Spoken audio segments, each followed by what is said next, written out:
The Homeworld franchise, a series of space games which took you on an odyssey to reclaim your heritage and save your people.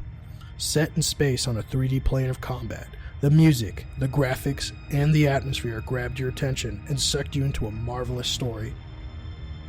Not since Warcraft or StarCraft had I felt a total obsession with an RTS.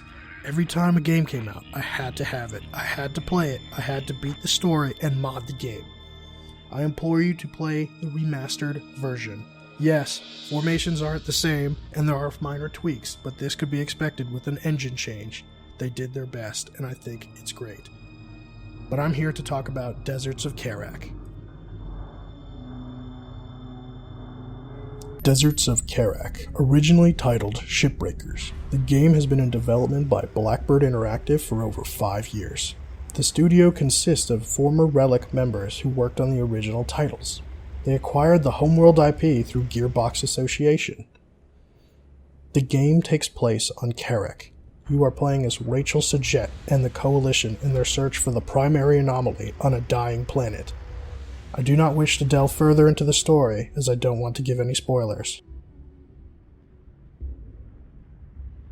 It is important to note that you are playing a prequel.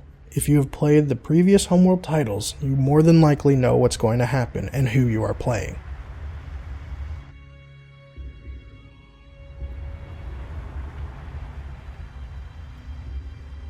In this review, I'll be discussing the gameplay and the features. I will not divulge the story or give spoilers, as I think that is the centerpiece of this entire game.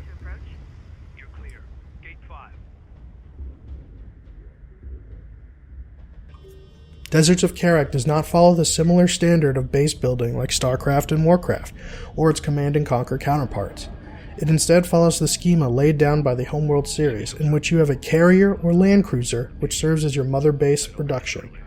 Yes, you can make frigates and battle cruisers, but they have a land counterpart, so it's essentially Homeworld on the ground.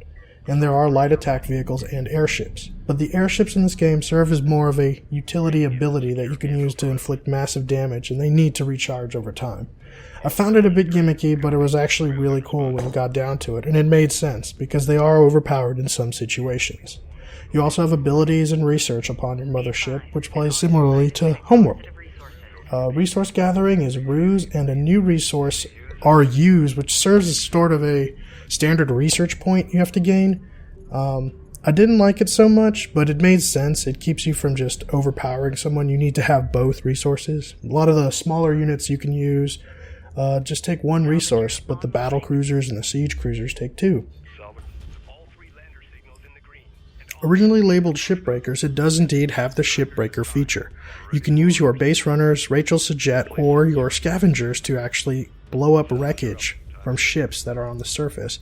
You can usually get resources out of this, but sometimes you get an artifact, which if grabbed and brought back to your carrier will give you unique upgrades and perks. This is not just a feature unique to the single player, as there is a multiplayer mode which requires you to gather these artifacts to overpower your enemy.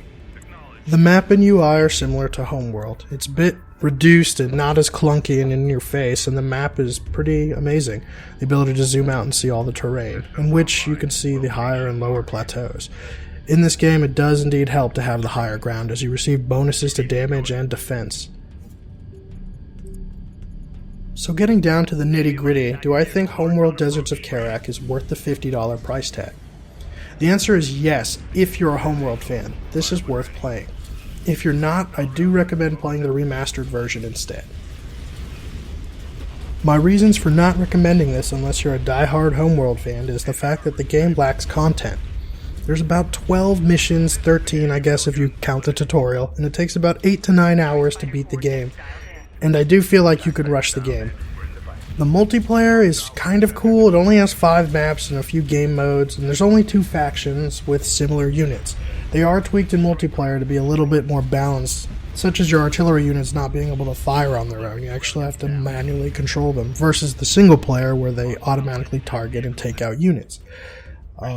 There are abilities and other things I could go into, but as it is right now, the game is not worth $50. There's just not enough content. It's a beautiful game. The controls, the strategy, Everything is precise. They put 5 years of hard work into it, and I believe it's a great game, but not for $50. I do, like I said before, I would check out the remastered version instead of Homeworld 1 and 2. Cataclysm is not included as it was made by a third party. If you do indeed decide to buy the game, you won't go wrong. The graphics, the music, the story are great. The content is lacking, but everything else is amazing. There is a rumored chance that there's going to be DLC for more maps and units. I don't know if this is paid for or free. Hopefully free, but knowing Gearbox, there's a very low chance of that. Like I said before, if you're new to the Homeworld series, I would try out Homeworld Remastered and then maybe buy this game when it's on sale. I know others have stated this, but it really isn't worth the $50 price tag unless you really love the Homeworld series and want to support Blackbird Interactive with the hopes that there will be a Homeworld 3, which in my heart I really hope there will be. Thanks for joining me.